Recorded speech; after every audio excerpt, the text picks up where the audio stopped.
야담 능소화를 찾아주셔서 감사합니다. 구독, 좋아요, 알림 설정 꼭 눌러주세요. 옛날 강원도 깊은 산골짜기에 작은 마을이 하나 있었습니다. 산세가 험하여 논밭이 넓지 못하고 마을 사람들은 대부분 가난하게 살았지요. 그러한 작은 마을에서 강태수라는 청년이 병든 노모를 모시고 살고 있었습니다.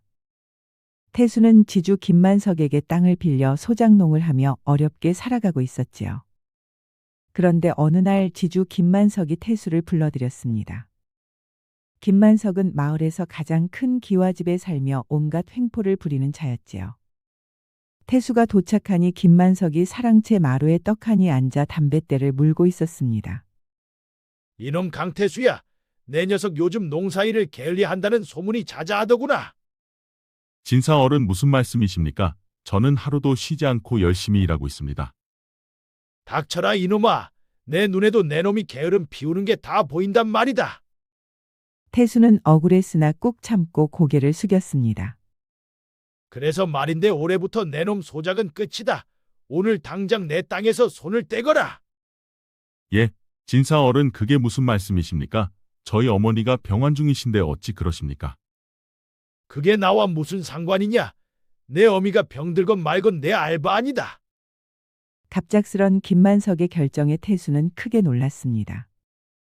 허나 병든 어머니를 생각하면 함부로 나설 수가 없었지요. 왜 그렇게 눈을 부라리느냐? 불만 있으면 덤벼볼 테냐? 김만석의 옆에 있던 신복 김덕팔이 앞으로 나섰습니다.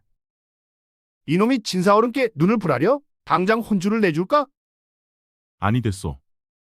태수는 힘없이 김진사 집을 나왔습니다. 태수가 집에 돌아오니 어머니가 기침을 하며 앉아 계셨지요.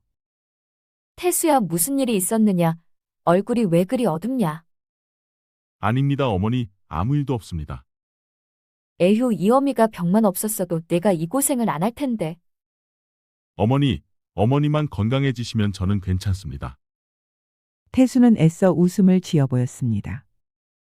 허나 속으로는 막막하기 그지없었지요. 산골 마을에서 땅이 없으면 당장 먹고 살 길이 없었습니다. 그날 밤 태수는 잠을 이룰 수가 없었지요. 어머니 약값도 벌어야 하고 먹고 살 길도 찾아야 했습니다. 태수는 밤새 한숨도 자지 못하고 먹고 살 궁리를 하였지요. 허나 뾰족한 수가 없었습니다.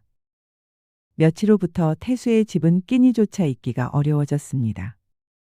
쌀독은 바닥이 나고 창거리도 떨어졌지요. 태수는 산에서 나무를 캐고 나무를 해다 팔아 겨우 죽을 쑤어 어머니께 드렸습니다. 태수야, 너는 왜 밥을 안 먹느냐? 어머니 저는 이미 먹었습니다. 그러니 어머니만 드시면 돼요. 에휴, 이 못난 어미 때문에. 태수는 사흘에 한 끼 먹는 것도 힘들었습니다. 허나 어머니 앞에서는 내색을 할 수가 없었지요. 태수의 몸은 점점 야위어 갔습니다. 허나 눈빛만은 여전히 살아있었지요. 어느 날 태수는 산에서 나무를 하고 내려오고 있었습니다. 지게 나무를 가득 지고 계곡을 따라 내려오는 길이었지요. 그런데 저 아래 계곡에 무언가가 걸려있는 것이 보였습니다. 저게 뭐지? 태수는 지게를 내려놓고 얼른 계곡 아래로 뛰어내려갔습니다. 가까이 가서 보니 젊은 여인이 바위에 걸려 기절해 있었지요. 이런 여인이 물에 떠내려왔구나. 태수는 재빨리 여인을 물에서 건져 올렸습니다.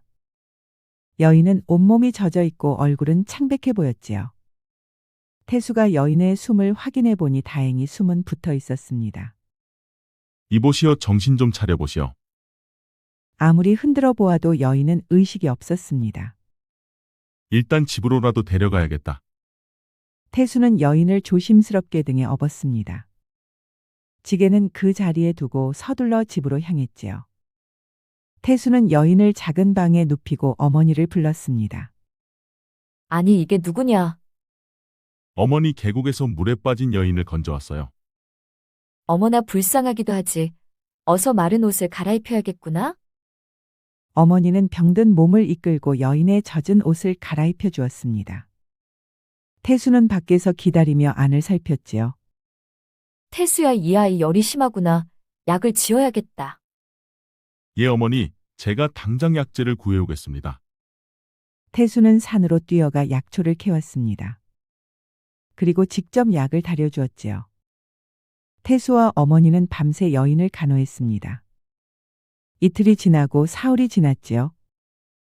그리고 나흘째 되는 날 여인이 눈을 떴습니다. 여기가 어디지요? 아이고, 정신이 들었구나. 여기는 우리 집이란다. 제가 어떻게 이곳에 왔나요? 계곡에서 물에 빠져 떠내려오는 것을 내가 건졌소. 아, 그렇구려. 저를 살려주셔서 감사합니다. 별 말씀을요. 누구라도 봤으면 먼저 구했을 것이요. 여인은 고개 숙여 인사했습니다. 태수는 그제야 여인의 얼굴을 제대로 보았지요.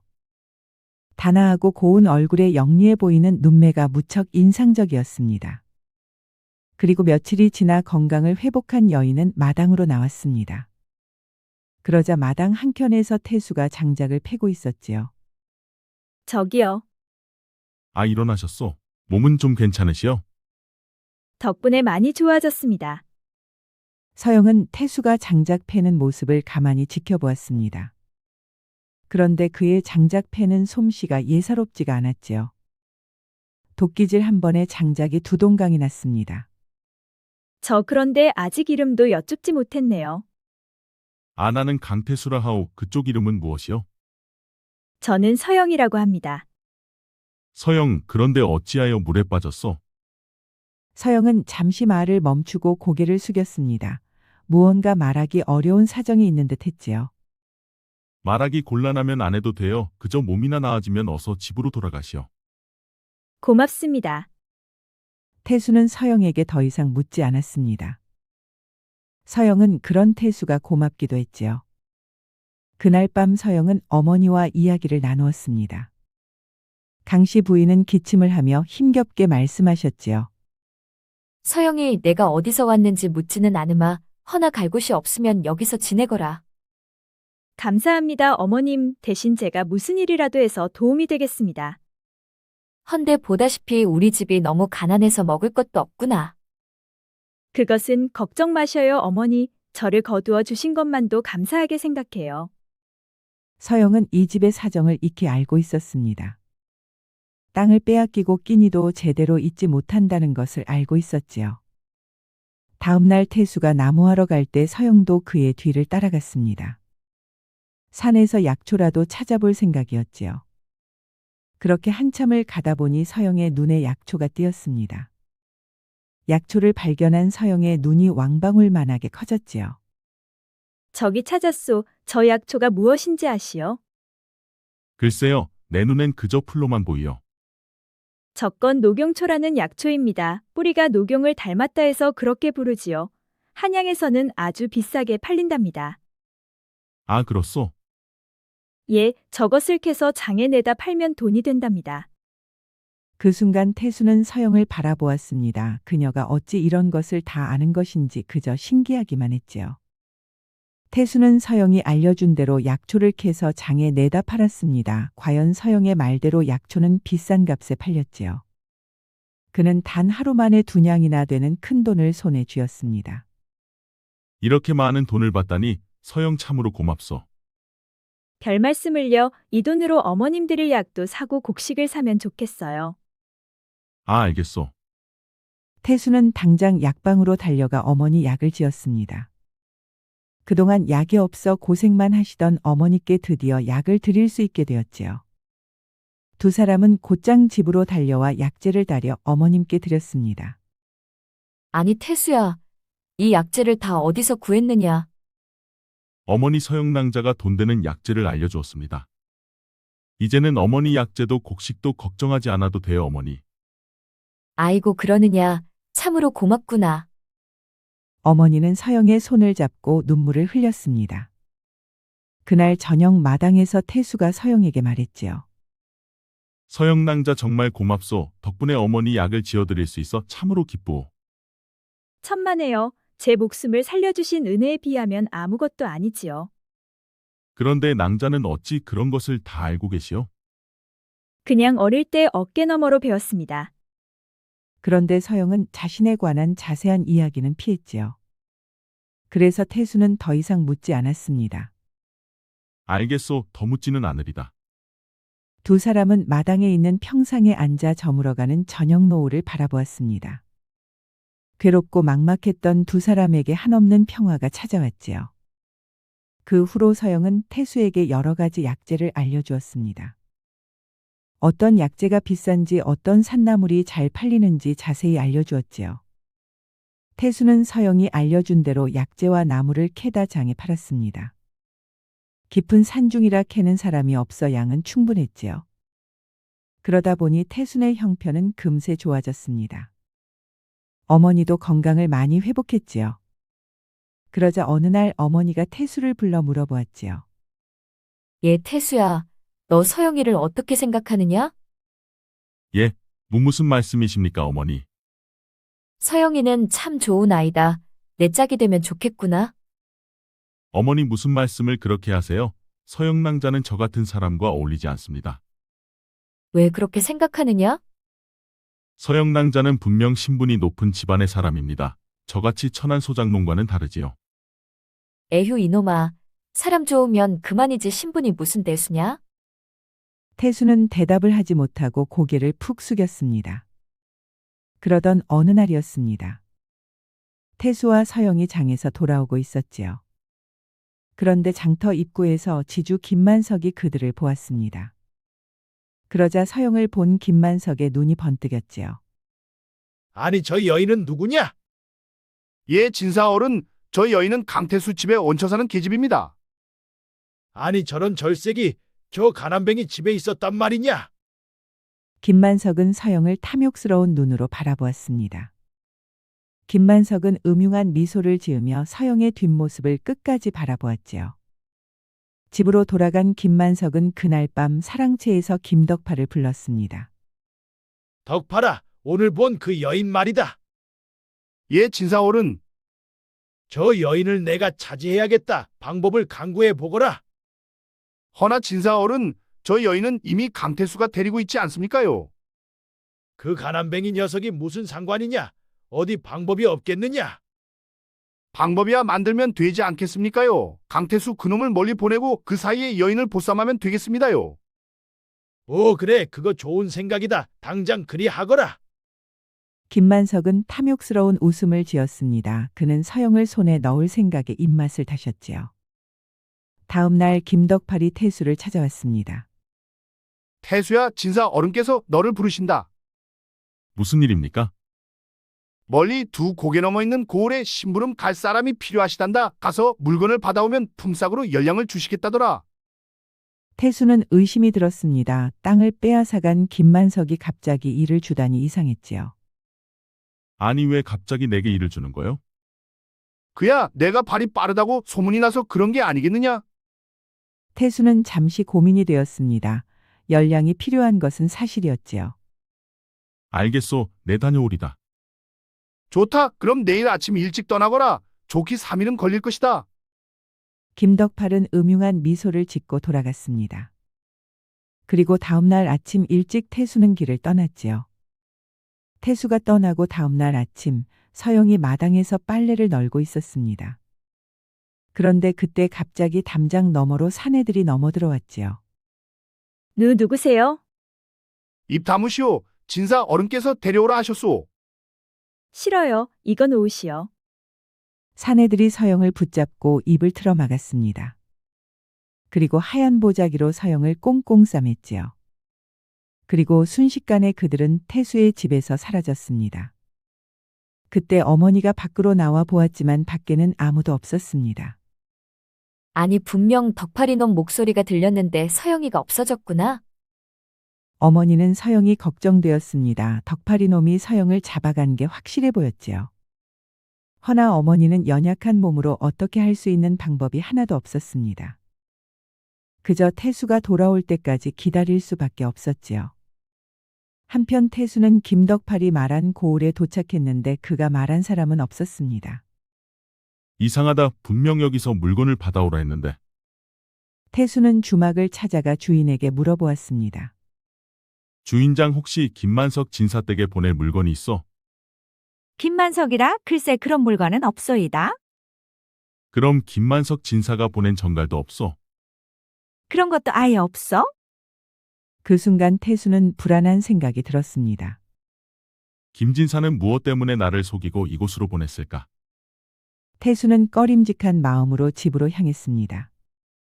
한편 서영을 보쌈해 간 김진사는 그녀를 별채에 가두었지요. 허참 보면 볼수록 미인이구려 하하. 당장 저를 놓아주시오. 놓아주다니. 이제부터 내가 즐길 참인데 그럴 수는 없지.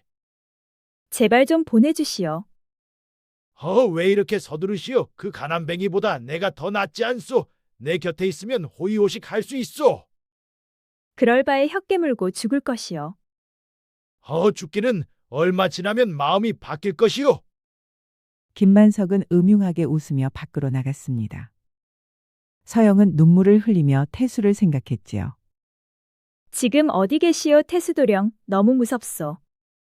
태수는 쉬지 않고 밤새 달려 새벽녘의 마을에 도착했습니다.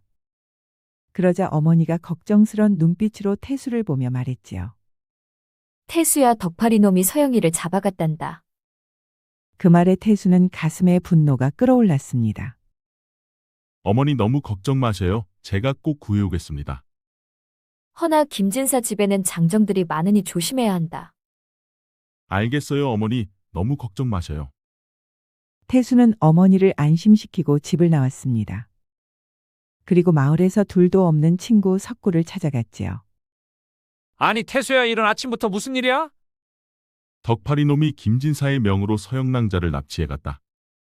내 그럴 줄 알았다. 김진사 그놈이 서영낭자를 가만 놔둘 사람이 아니지. 그래, 이제 어떻게 할 생각이야? 내가 그 집에 들어가 서영낭자를 구해올 생각이야. 그러니 내가 마을 사람들과 함께 증인을 서줘야겠다. 그런 거라면 걱정 마. 내가 마을 사람들을 죄다 데리고 갈게. 태수는 이참에 김만석에게 당한 것을 배로 돌려줄 생각이었습니다.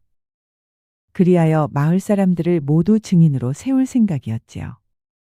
석구는 마을 사람들을 깨우러 갔고 태수는 김만석의 집으로 향했습니다. 잠시 후 김만석의 집에 도착한 태수는 담장을 가뿐히 넘었습니다. 그리고 대문의 빗장을 풀고 활짝 열어두었지요. 그러자 잠시 후 석구가 마을 사람들을 데려와 대문 앞에 섰습니다. 이제 다 모였다, 태수야. 그래, 알았어. 이 집에서 서영낭자가 나오면 김만석이 그녀를 납치해간 것이 확실해. 그래, 알았어. 석구는 마을 사람들과 함께 태수의 행동을 지켜보았습니다. 태수가 마당을 지나 별채로 가보니 별채 앞에는 서너 명의 장정들이 꾸벅꾸벅 졸고 있었지요. 이보거라, 이곳에 낭자를 가두어 두었느냐? 태수의 말에 장정들이 눈을 비비며 그를 보았습니다. 아니, 내 놈이 어떻게 들어온 것이야? 묻는 말에 답이나 하거라. 별채 안에 서영낭자가 있느냐 없느냐?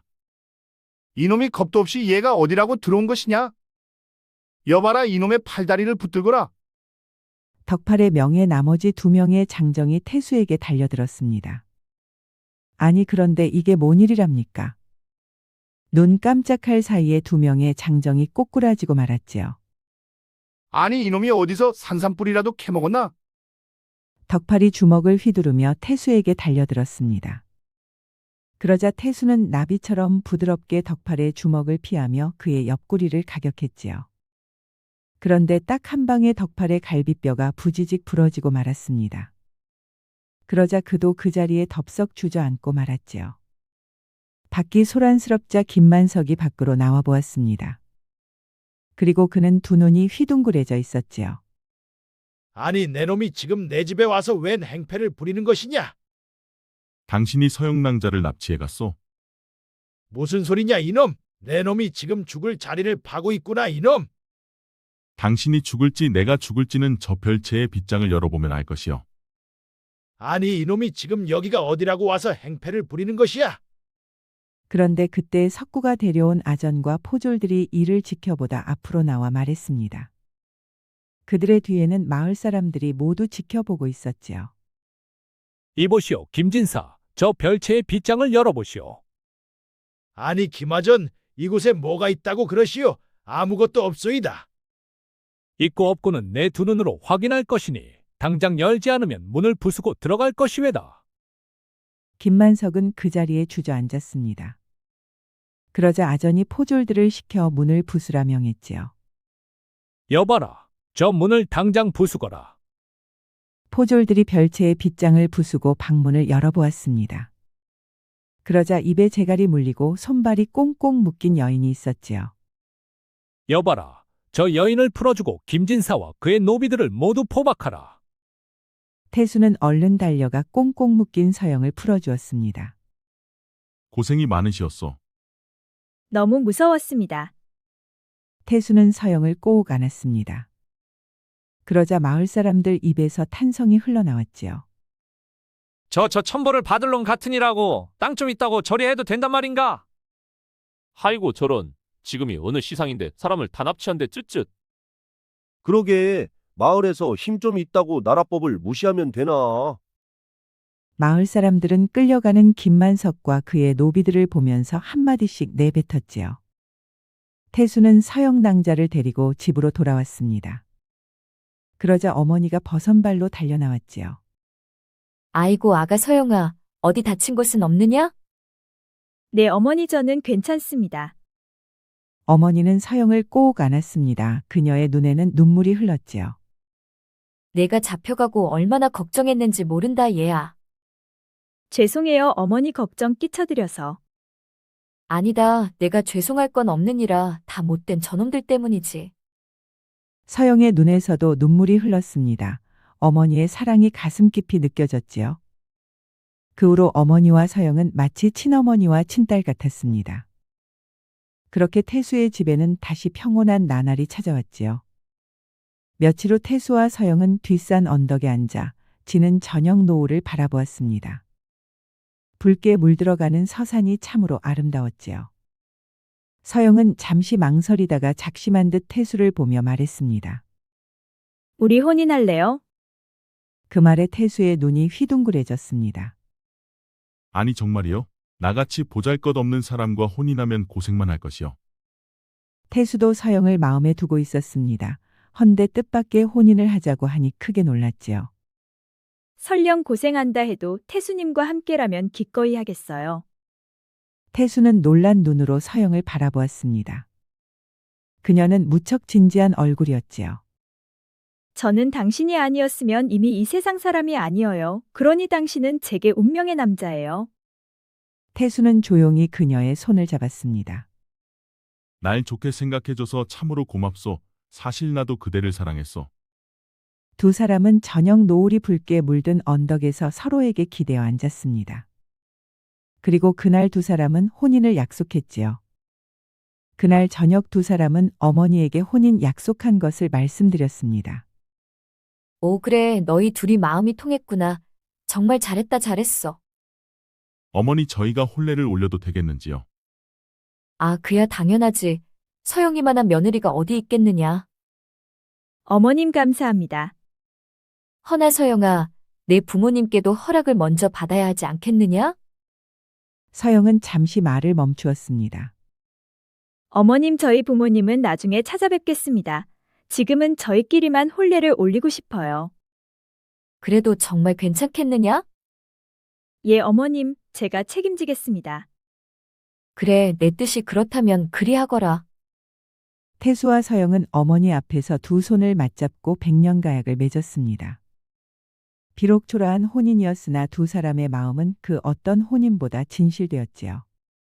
그날 밤 태수와 서영은 부부가 되었습니다. 작은 방에 촛불 하나가 두 사람을 비추고 있었지요. 이제 당신이라 불러도 되겠어? 물론이지요, 서방님. 나와 혼인해줘서 정말 고맙소. 저도 당신과 혼인해서 정말 행복해요. 두 사람은 서로를 바라보며 미소를 지었습니다. 비록 가난하고 초라한 살림이었으나 두 사람에게는 그것만으로도 충분했지요. 그렇게 계절이 바뀌고 또 바뀌었습니다. 태수는 서영이 알려준 방법대로 약초며 산나물을 팔아 돈을 모았습니다. 살림은 점점 나아졌고 어머니의 병환도 많이 호전되었지요. 호호, 우리 며느리 덕분에 집안이 일어서는구나. 어머님 과찬이세요. 이게 다 서방님이 열심히 일한 덕분이지요. 아니요 모두 당신 덕분이요. 상간 오지에서 땅 한 뼘 없이도 부족하지 않게 살게 된 것은 모두 당신 덕분이요. 호호, 너희들 너무 보기 좋구나. 이 어미가 다 행복하단다. 세 식구는 웃음꽃을 피웠습니다. 정말 행복한 나날이었지요. 그리고 그의 겨울 서영은 첫 아이를 가졌습니다. 태수는 너무 기뻐 서영을 와락 안았지요. 이제부터는 몸조리만 잘하시오 하하. 그래, 얘야. 우리 집에 손주라니 이 얼마나 기쁜 일이냐. 어머니는 눈물을 글썽이며 무척 기뻐했습니다. 세 식구는 서로를 끌어안고 좋아했지요. 그리고 이듬해 가을 서영은 건강한 사내아이를 낳았습니다. 아이고 내 아들. 호호 당신을 닮았네요. 태수는 아이를 조심스럽게 안았습니다. 그의 눈에는 눈물이 핑 돌았지요. 아이고, 내 손주 얼마나 예쁜지 나도 좀 안아보자. 어머니도 아이를 안으며 눈물을 흘렸습니다. 이름은 뭐라 지으면 좋겠어? 아이 이름은 당신이 지어주세요. 강준혁 어떻소? 준수하고 밝은 아이가 되라는 뜻이요. 아주 좋은 이름이에요, 서방님. 호호, 준혁아, 할머니가 많이 사랑해줄게. 무럭무럭 자라다오. 태수의 집에서는 또 한 명의 식구가 늘어나면서 행복이 배가 되었지요. 그리고 어느새 몇 년의 시간이 흘러갔습니다. 태수의 살림은 이제 제법 넉넉해져 있었지요. 아들 준혁이도 무럭무럭 자라 벌써 4살이 되었습니다. 여보, 왜 그러시오? 이제 저희 부모님을 찾아뵈도 될 것 같아요. 아 정말이요. 이제는 찾아뵈어도 괜찮을 것 같소. 예, 부모님도 준혁이를 보면 좋아하실 거예요. 알겠소. 당신 뜻대로 하겠소. 두 사람은 어머니에게 큰절을 하고 아들과 함께 한양으로 향했습니다. 그리고 그들은 며칠을 걸어 드디어 한양에 도착했지요. 그런데 서영의 집대문 앞에서 태수는 눈이 휘둥그레지고 말았습니다. 대궐같이 큰 기와집이 눈앞에 장관처럼 펼쳐져 있었지요. 아니 부인의 집이 이리도 큰 집이었소. 예, 저희 아버지는 한양에서 큰 상단을 운영하고 계세요. 상단이요. 예, 한양에서 손꼽히는 큰 상단이지요. 태수는 놀라움을 감추지 못했습니다. 저는 그 상단의 외동딸이에요. 그럼 서영 씨는 부잣집 귀수였군요. 예, 그런데 저는 집에서 정해준 혼처가 싫어서 도망쳐 나왔어요. 그리고 추노꾼들을 피해 도망다니다가 물에 빠졌지요. 그리고 당신을 만났습니다. 그랬었군요. 진작 말씀드리지 못해 죄송해요. 아니요. 낭자가 미안할 것은 하나도 없소. 그런데 그때 하인이 나와 서영을 알아보았습니다. 아니 아씨가 아니오. 하인은 눈이 휘둥그레져 서영을 보았습니다. 아이고 아씨, 우리 아씨가 살아 계셨구만요. 대행수 어른께서 얼마나 걱정하셨는지 모릅니다요. 그때 하인들이 우르르 몰려 나왔습니다. 참말이네. 우리 아씨가 살아계셨어. 그동안 어디 계시다 이제야 오셨습니까요, 아씨? 그때 안채에서 안 보인 윤 씨가 걸어 나왔습니다. 너는 서영이가 아니냐? 어머니, 윤 부인은 서영을 와락 끌어안았습니다. 살아있으면 기별이라도 할 것이지. 왜 이렇게 소식도 없다가 이제서야 오는 것이야. 죄송해요, 어머니. 됐다 됐어. 이렇게 살아있으면 됐어. 그런데 그때 사랑채에서 위험이 넘치는 아버지 대행수가 걸어 나왔습니다. 대행수의 얼굴은 돌처럼 굳어 있었지요. 도망친 딸년이 기어들어왔구나. 아버지 죄송합니다. 닥쳐라. 내년이 무슨 낯짝으로 여길 왔느냐. 여보, 일단 안으로 들이세요. 됐소. 저녀는 내 딸이 아니오.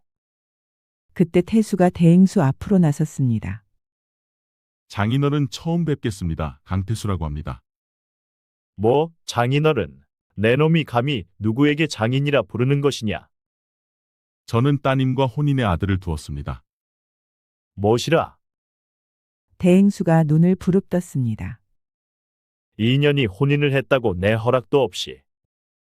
아버지 죄송해요. 제가 다 설명드릴게요. 닥쳐라. 당장 저놈을 끌어내라. 하인들이 태수에게 달려들었습니다. 하지만 태수는 꿈쩍도 하지 않았지요. 아니, 몇 놈이 달라붙어도 한 놈을 못 끌어낸단 말이냐? 장인어른, 저는 싸우러 온 것이 아닙니다. 장인 어른께 인사드리러 찾아왔습니다. 인사, 지금 인사라고 했느냐? 예, 늦었지만 사위로서 인사를 드리러 왔습니다. 참 기가 막히고 코가 막히는구나. 그때 준혁이가 할아버지 앞으로 걸어갔습니다. 할아버지, 뭐? 저는 준혁이에요. 할아버지 외손주요. 준혁을 본 대행수의 눈이 커졌습니다. 준혁이는 방실방실 웃으며 할아버지를 올려다보았지요. 대행수는 손주를 보고 아무 말도 하지 못했습니다. 결국 아버지 대행수는 서영과 태수를 사랑채로 들였습니다. 그래, 어찌된 일인지 처음부터 말해보거라. 서영은 그동안의 일을 모두 털어놓았습니다. 물에 빠진 일부터 태수에게 구조된 일, 그리고 함께 살게 된 일 모두를 말해주었지요. 그래서 내가 혼자서 혼인을 했다 이거냐? 예, 아버지. 죄송해요. 부모가 정해준 혼처는 뿌리치고 이름도 모르는 상놈과 혼인을 하다니 내가 우리 집안의 명예를 떨어뜨렸다. 장인어른, 너는 입 닥쳐라. 내 놈이 내 딸을 꼬셨구나. 그리고 너는 다시 내가 정해준 곳으로 시집을 가거라. 싫어요, 아버지. 저는 여기 있는 서방님의 아내예요. 절대 다른 사람에게 시집을 갈 수는 없어요. 이 인연이. 대행수는 손을 들어 올렸습니다. 그때 태수가 벌떡 일어나 서영의 앞을 막았지요. 따님을 때리시려거든 저를 때리십시오. 대행수는 태수를 노려보았습니다. 태수도 절대 물러서지 않았지요. 두 사람의 눈싸움이 팽팽하게 이어졌습니다. 그때 어머니 윤부인이 끼어들었지요. 여보 일단 진정하시오. 우리 손주가 보고 있잖아요. 준혁이는 무서워 어머니 뒤에 숨어 있었습니다. 대행수는 그제서야 한숨을 크게 내쉬었지요. 모두 돌아가라. 혼자 있고 싶다. 얘들아 일단 나가자. 윤부인은 서영의 가족을 그녀가 묵던 별채로 안내해 주었습니다. 그렇게 첫날이 지나갔지요. 다음 날 아침 대행수가 정원에서 태수를 불렀습니다. 강태수라고 했느냐? 예, 장인어른. 장인이라 부르지 마라. 아직 사위로 인정한 적 없다. 알겠습니다. 내 놈은 무슨 일을 하느냐? 농사짓고 약초와 산나물을 팔아 생계를 유지하고 있습니다. 농사꾼이라. 허참. 대행수는 한심하다는 듯 태수를 바라보았습니다. 그리해서 내 딸을 먹여 살리겠다는 것이냐? 예, 비록 가난하지만 열심히 일해서 서영이와 아이를 행복하게 해주겠습니다. 세상은 말로 사는 게 아니다. 알고 있습니다. 부족한 만큼 사랑으로 감싸주고 행복하게 만들어주겠습니다. 대행수는 태수를 물끄러미 바라보았습니다. 그런데 이 청년에게서 뭔가 범상치 않은 기운이 느껴졌지요. 혹시 무예를 익혔느냐? 예, 그렇습니다. 어제 하인들을 가볍게 물리치는 것을 보니 보통 솜씨가 아니더구나. 미천할 뿐입니다. 대행수는 말없이 태수를 한참 동안 바라보았습니다. 내가 만약 내가 시키는 일을 잘 해내면 그때 가서는 사위로 인정해주겠다. 장인이 말하는 일이 뭔 일인지 몰라 태수는 머뭇거렸습니다. 왜 자신 없느냐? 아닙니다. 해보겠습니다. 그럼 일단 지켜보겠다. 그 일이 있고 며칠 후 대행수가 태수를 다시 불렀습니다.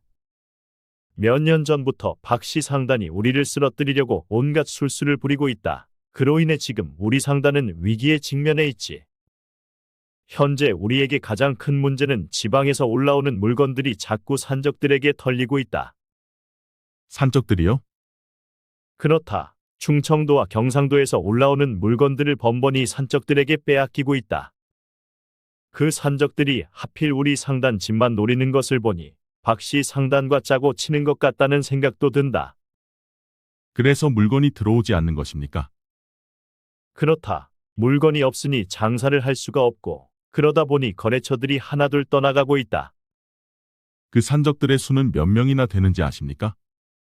100여 명 정도 된다 들었다. 무사들을 고용해 붙여봤지만 소용이 없었다. 그럼 제가 그 산적들을 소탕해 보겠습니다. 대행수는 태수의 눈을 똑바로 바라보았습니다. 농사꾼 주제에 가당키나 하겠느냐? 예, 제게 무사 10명만 붙여주십시오. 뭘 믿는 구석이라도 있는 것이냐? 저는 원래 북방 전선에서 싸우던 장수였습니다. 무엇이라? 그 말에 대행수의 눈이 커졌습니다. 오랑캐와의 전투에서 수십 번을 싸워본 경험이 있습니다. 아니, 그런 자가 왜 산골에서 농사를 짓고 있었단 말이냐? 어머니께서 병환이 깊으셔서 고향으로 돌아왔습니다. 어머니에겐 저밖에 없었지요. 대행수는 태수를 새로운 눈으로 다시 보았습니다. 며칠 후 대행수는 태수의 말을 믿고 상단에 무사 12명을 내어주었습니다. 나는 전방에서 오랑캐와 싸운 강태수라는 장수요.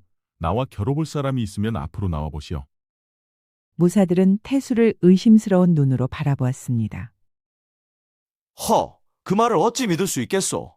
내가 한번 겨뤄보리다. 좋소.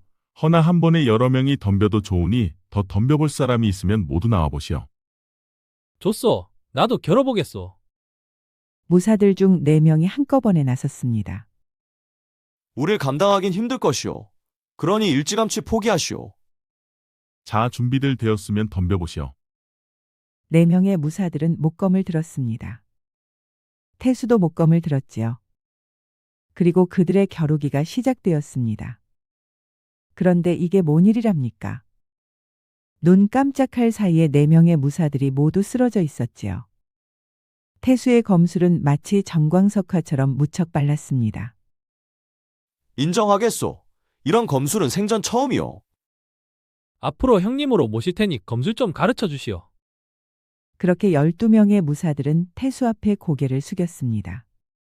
그리고 그날부터 태수의 지옥 훈련이 시작되었지요. 강하고 날렵한 오랑캐를 싸워 이기려면 그들보다 더 강해지는 수밖에 없었습니다. 그러다 보니 태수의 훈련은 뼈를 깎는 고통이었지요. 그렇게 3개월의 훈련을 마친 태수는 무사들을 이끌고 조령 고개로 향했습니다. 산세가 험하고 길이 좁아 매복하기 딱 좋은 지형이었지요. 산적들이 이곳에서 물건을 털었다고 했소. 그렇소. 저 앞 고개를 넘을 때 습격을 받았다고 합니다. 그렇다면 이번엔 우리가 먼저 매복하겠소. 오랑캐와 수없이 싸워본 태수는 전술에도 무척 능했습니다. 태수는 무사들을 바위 뒤에 몸을 숨긴 뒤 짐수레를 미끼로 고개 위에 세워두었지요. 시간이 흐르고 해가 저물 무렵 산적들이 나타났습니다. 오늘은 우리가 무서워 짐수레를 두고 모두 달아났구나. 하하. 여봐라, 저 짐수레를 가져와라. 그 말에 산적들이 우르르 짐수레로 달려갔습니다. 그런데 짐수레 안에는 아무것도 없었지요. 아니, 이게 뭐야? 웬 놈이 빈수레를 이곳에 둔 것이야? 그때 태수가 바위 위에서 뛰어내렸습니다. 내 놈들을 기다렸다. 뭐야, 이놈들은? 그때 무사들이 사방에서 뛰어나와 두목 주변의 산적들을 치기 시작했습니다. 그때 태수가 달려들어 산적 두목의 검을 하늘 높이 쳐내고 그의 목에 검을 겨누었지요. 다들 무기를 내려놓거라. 그렇지 않으면 내 놈들 두목의 목이 떨어질 것이다. 방심하다 포로가 되어버린 두목은 서슬퍼런 칼날에 오금이 저렸습니다. 모두 무기를 내려놓거라. 두목의 말에 100여 명이나 되는 산적들은 무기를 내려놓았지요. 태수는 산적들을 모두 포박하여 관아에 넘겼습니다. 대장 정말 대단하시오. 우리 쪽 단 한 명의 피해도 없이 100명이 넘는 산적을 단번에 제압하다니 참으로 귀신 같은 솜씨였소. 맞소. 그런 솜씨는 처음이요. 오랑캐와 싸워 이긴 솜씨를 내 눈으로 직접 보다니 참으로 영광이요. 무사들은 태수를 신처럼 따랐습니다. 태수는 무사들의 어깨를 두드려주며 그들에게 용기를 주었지요. 이 모든 게 당신들 덕분이요. 모두가 훌륭하게 싸워준 덕분이요. 12명의 무사로 100여 명의 산적을 잡았다는 소문은 삽시간에 한양에 쫙 퍼졌습니다. 정말 산적을 뿌리 뽑은 게 맞느냐? 예, 두목을 포함해 100여 명을 모두 포박해 관아에 넘겼습니다. 대행수는 믿을 수 없다는 눈으로 태수를 바라보았습니다. 이제 지방에서 올라오는 물건이 안전하게 상단에 도착할 것입니다. 한동안 말이 없던 대행수가 드디어 말문을 열었습니다. 약속대로 내 놈을 사위로 인정해 주겠다. 감사합니다, 장인어른. 태수는 대행수 앞에 큰 절을 올렸습니다. 그리고 너 상단 일을 배워볼 생각은 없느냐? 제가요? 그래, 보아하니 내 놈은 겉보기와 다르게 영민하다. 그러니 상단 일도 잘할 것이야. 장인어른께서 시켜만 주시면 열심히 배우겠습니다. 대행수는 처음으로 미소를 지었습니다. 그날 저녁 태수는 서영에게 달려갔습니다. 장인어른께서 나를 사위로 인정해 주셨소. 정말이요? 그렇소. 뿐만 아니라 나보고 상단 일도 배우라 하셨소. 정말 아버님이 그랬단 말이요? 서영은 울면서 태수를 와락 안았습니다. 정말 기뻐요, 여보. 당신이 결국 해내셨군요. 이 모든 게 당신 덕분이요. 당신이 없었으면 나는 아무것도 아니요. 아니에요. 이 모든 게 당신의 능력이에요. 두 사람은 서로를 부둥켜 안고 한참 동안 눈물을 흘렸습니다. 이제야 비로소 정식으로 사위가 되었지요. 다음 날부터 태수는 대행수에게 상단 운영을 배우기 시작했습니다. 상단의 기본은 신용이다. 물건의 질과 약속을 지키는 것이 가장 중요하다. 예, 장인어른. 그리고 사람을 볼 줄 알아야 한다. 어떤 사람이 믿을 만한지 한눈에 알아보는 것이 장사꾼의 덕목이다. 명심하겠습니다. 태수는 대행수의 가르침을 하나도 놓치지 않고 열심히 배웠습니다. 그리고 전장에서 병사들을 이끌던 경험도 상단을 운영하는 데 큰 도움이 되었지요. 몇 달이 지나고 태수는 상단 일에 익숙해져 있었습니다. 산적을 소탕한 이후로 지방에서 올라오는 물건이 원활해지자 상단은 다시 활기를 되찾았지요. 허허, 내 놈 배우는 속도가 빠르구나. 대행수께서 잘 가르쳐 주신 덕분입니다. 태수는 상단 일에 점점 재미가 붙었습니다. 그러던 어느 날 저녁 태수가 대행수에게 물어보았지요. 장인어른, 청나라와의 무역은 어떻게 생각하십니까? 청나라 무역은 백길로만 가능하다. 육로는 마적들 때문에 할 수가 없지. 하지만 백길은 태풍을 만나면 물건이 모두 소실되거나 납기를 맞추지 못하는 경우가 많지 않습니까? 하지만 뾰족한 수가 없단다. 육로가 열리면 가장 좋긴 하나 마적들이 조선과 청나라를 넘나들며 활개를 치는 바람에 불가능하다고 보면 된다. 그날 밤 태수는 정원에서 달을 바라보며 깊은 생각에 잠겼습니다. 마적단이 문제였구나. 그때 서영이 태수에게 다가왔습니다. 무슨 생각을 그리 골똘히 하세요? 청나라 육로 무역을 열어보면 어떨까 싶소. 예, 그건 너무 위험해요. 알고 있어. 하지만 성공하면 우리 상단이 조선 최고가 될 수 있어. 하지만 마적들이 극성이라 들었습니다.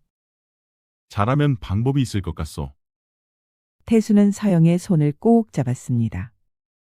나를 인정하고 믿어준 장인어른께 최고의 선물을 선사하고 싶소. 이것이 내 마음이요. 서영의 눈에 눈물이 맺혔습니다. 사위가 장인을 생각하는 마음이 너무도 갸륵했지요. 다음 날 태수는 대행수를 찾아가 자신의 계획을 말했습니다. 내가 정말 청나라 육로 무역을 열겠다고. 예, 장인어른. 이놈아 미쳤느냐? 그건 자살행위다. 장인어른 저를 믿어주십시오.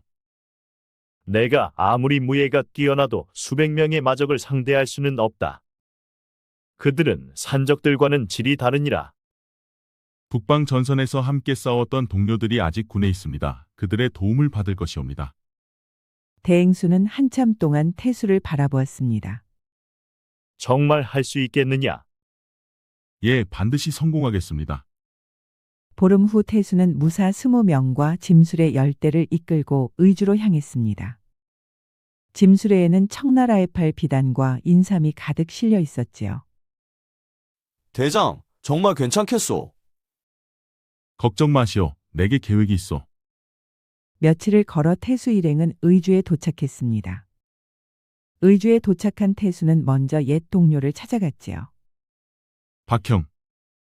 아니 이게 누구인가 태수가 아닌가. 두 사람은 서로를 끌어안았습니다. 자네가 어인일로 여기까지 왔나? 자네에게 부탁할 일이 있어서 왔네. 그래, 그게 뭔가? 태수는 청나라 육로 무역에 대해 설명해 주었습니다. 마적 소탕이라 그거 재미있겠군. 도와줄 수 있겠나? 아, 그야 물론이지. 우리도 그 마적놈들 때문에 골치가 아프거든. 며칠 후 태수는 옛 동료들이 이끄는 병사 50명과 함께 압록강으로 향했습니다. 마적들의 근거지가 압록강 근처 산속에 있다는 정보를 사전에 입수했지요. 마적들의 수가 얼마나 되는지 아는가? 조선 쪽이 100여 명, 청나라 쪽이 200여 명 정도 된다고 하네. 합이 300명이라 쉽지는 않겠군. 하지만 적들은 오합지졸에 불과하네. 우리가 먼저 기습하면 충분히 이길 수 있네. 그래 맞아. 병력 차이가 많을 때는 기습만이 답이지. 그날 밤 태수와 박장군은 어둠 속에 몸을 숨기고 마적단이 야영하는 계곡으로 정찰을 나갔습니다. 그러자 마적들은 강가에서 술을 마시며 흥청망청 떠들고 있었지요. 저자들이 우리가 온지도 모르고 살판이 나 있군 그래. 새벽쯤 되면 술에 취해 다들 고꾸라져 있겠어. 그때 조용히 보초병을 제거한 후 두목과 무기만 회수하면 싸움은 쉽게 끝낼 수 있겠어. 그럼 내가 병사들을 데리고 무기를 회수할 테니 자네가 두목과 부두목의 신변을 확보하게. 좋네. 태수와 박장군은 밤이 깊어가기를 기다렸습니다. 마적들은 술에 취해 한두 명씩 꼬라 떨어지기 시작했지요. 그렇게 자정이 넘어가자 마적들은 모두 잠이 들었습니다. 이제 되었네. 좋아 병사들을 데리고 들어가세.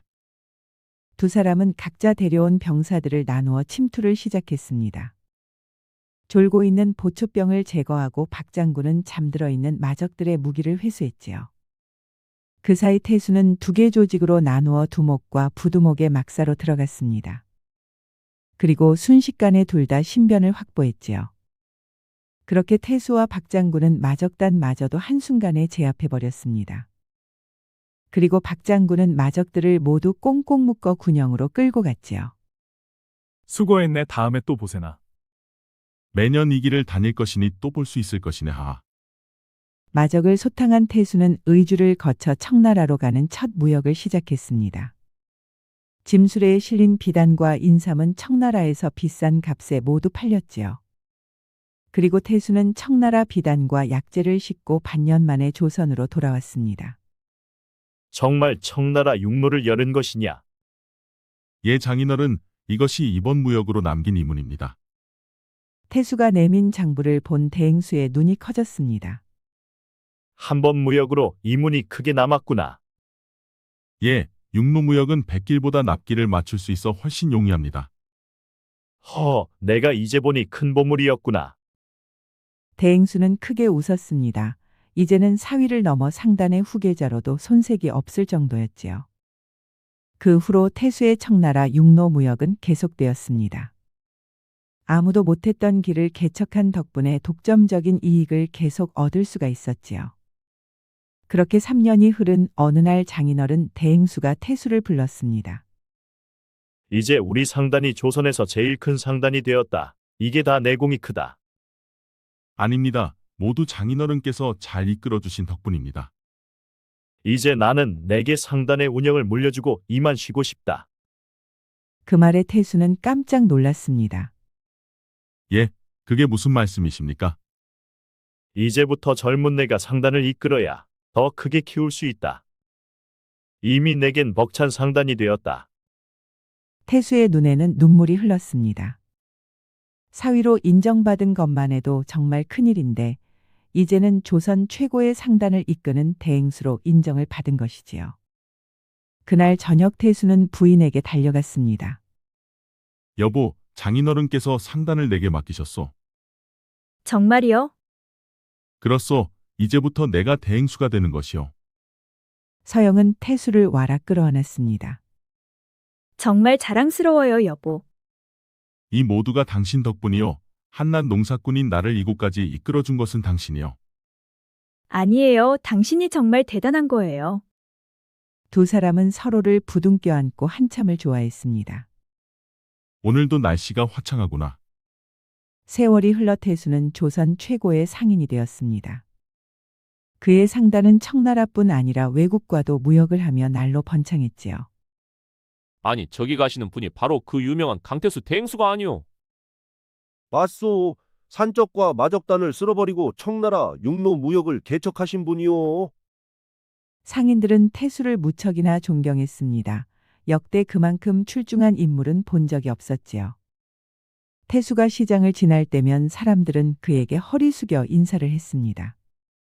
태수는 어머님을 모셔와 한양에 대저택을 지어드렸습니다. 그리고 서영과 아이들을 데리고 매일같이 찾아가 안부 인사를 드렸지요. 그리고 태수의 고향 친구 석구도 올라와 상단에서 중역을 맡았습니다. 여보, 우리 사위가 참으로 하늘이 내린 사람 같소. 그러게 말이요. 한낱 농사꾼이 우리 상단을 조선 최고의 상단으로 키워내다니 나도 사람 보는 눈이 아직 멀은 것 같소. 이게 다 우리 딸 서영이 덕분이 아니겠소. 그 아이가 집 나가 우리 사위를 데려오지 않았소. 아마도 태수 사위가 아니었다면 우린 지금 쫄딱망에 거짓골이 되었을 것이요. 그러니 태수 사위는 우리에겐 귀인이요, 귀인. 듣고 보니 당신 말이 맞는 것 같소. 인연이란 참으로 묘한 것이요. 그날도 일 마치고 집으로 돌아온 태수 대행수는 부인과 아이들을 보며 무척 행복해하였습니다. 이 모든 행복은 당신 덕분이요. 옛말의 하늘은 스스로 돕는 자를 돕는다고 했습니다. 땅 한 뼘 없는 소작농에서 조선 최고의 대행수가 된 태수의 이야기는 우리에게 말해주고 있습니다.